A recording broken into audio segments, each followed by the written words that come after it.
Jetpur Somnath ફોરટ્રેક highway ઉપર ગળુ નજીક ડિમોલિશનની કામગીરીને લઈ ભારે હોબાળો મચ્યો છે।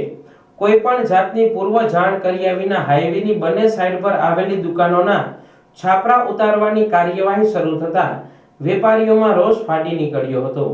ઘટનાની જાણ થતા આપ નેતા પિયુષ પરમાર તાત્કાલિક ઘટના સ્થળે પહોંચ્યા અને કોન્ટ્રાક્ટરોને સણસણતા સવાલો કર્યા હતા।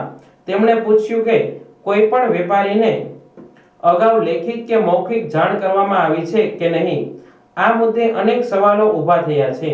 ડિમોલેશન સામે વિરોધ નોંધાવતા આશરે 200 જેટલા વેપારીઓ એકઠા થઈ અને ઉગ્ર હોબાળો મચાવ્યો હતો। વેપારીઓનું કહેવું છે કે કોઈ પણ જાતની જાણ કર્યા વિના ડિમોલેશનની કાર્યવાહીથી રોજગાર પર સીધી અસર પડે છે। પરિસ્થિતિ તંગ બનતા હાલ આ મામલે તંત્ર દોડતું થયું છે। હવે જોવાનું એ રહ્યું કે આગળ શું કાર્યવાહી થશે।